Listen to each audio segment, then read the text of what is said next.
사건이 거치면서 한국에는 큰 변화가 일어날 가능성이 많습니다. 왜 그런 거 하니? 이 탄핵 절차를 거치고 기각이 된다면은 원점으로 리셋이 되는 거예요. 그래서 12월 달에 대통령 선거가 치러지기 때문에 없었던 일로 돼버리지만 만약에 인용될 경우에는 어마어마한 한국의 변화가 불가피하다라고 볼 수가 있습니다. 그렇기 때문에 한국의 이 이념적인 정체성이 좌파적으로 많이 바뀌는데 급진적으로 가속화될 가능성이 많습니다. 이 역사적인 정통성은 뭔가 하니 한반도의 유일한 합법 정부가 대한민국 말고는 없다는 거예요.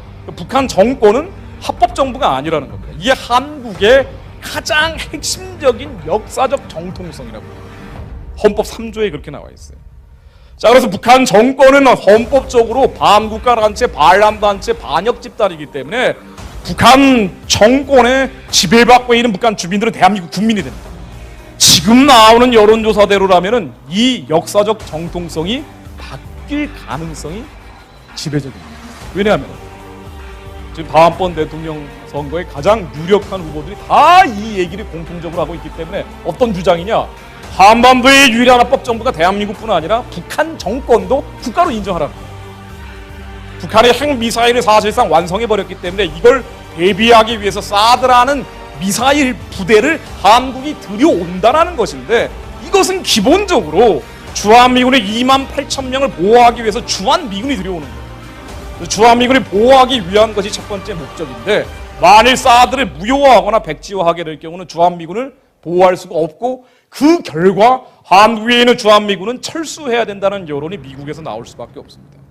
그래서 이 사드가 백지화되고 무효화되면 한미 군사적인 동맹 관계가 이완되거나 해체되는 관계로 갈 가능성이 높죠. 지금 여론조사대로라면 아마 이 대외 관계가 크게 미국에서 중국 중심으로 바뀌면서 당연히 북한 문제에서도 큰 방향의 변화가 일어나게 될 겁니다. 통일을 어떻게 할 것이냐에 있어서 큰 방향이 두 가지가 있는데 하나는 북한을 압박하고 봉쇄하고 만일 북한의 변화가 없다면 무너뜨려야 된다는 입장이 하나가 있어요.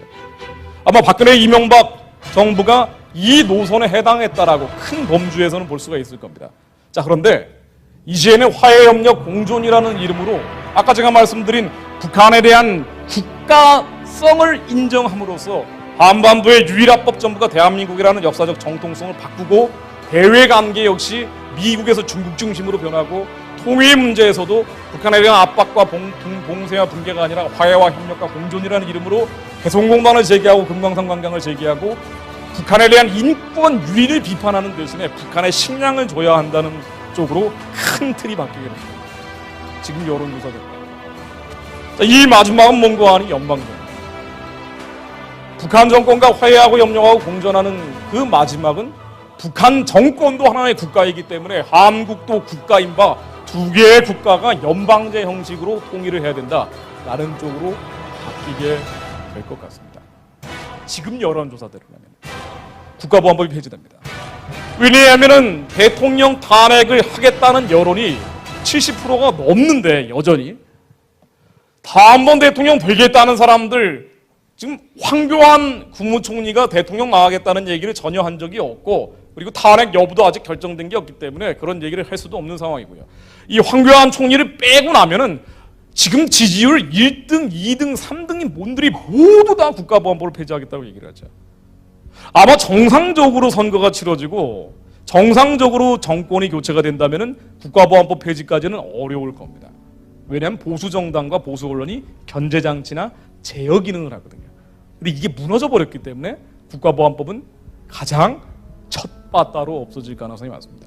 국가보안법이 없어지게 되면 어떤 일들이 벌어지는 거 아니에요. 일반 국민들의 삶과는 직접적으로 관련이 없을지 모르지만은 한국의 주체 사상파, 북한의 태양신 정권을 추종하는 사람들 한국에 10만 명 이상 있다라고 하고 예전에 통합진보당도 해산될 때 헌법재판소에 의해서 이 정당은 주체 사상파들이 지휘하고 있고 주체 사상파들이 지휘하고 있기 때문에 북한식 사회주의를 폭력을 동원해서라도 실천을 하려고 한다라고 해서 해산이 된 거예요. 그래서 이석기 같은 사람은 사람들 모아놓고 틈만 나면 북한이 국지전이나 비정규전 도발을 할 때 후방을 교란시켜야 된다. 그러기 위해서는 국가 기관 산업들을 마비시키고 어디에 가서는 무엇을 폭파하고 어디에 가서는 무엇을 장악을 하고 이런 것들을 계속 준비하다가 걸린 거예요. 녹취록까지 나왔죠. 자, 근데 이걸 막아왔던 게 국가보안법인데 국가보안법이 없어지는 순간부터 한국은 이 10만 명 넘는 주사파들의 반체제 활동을 더 이상 막아내기가 쉽지가 않아요.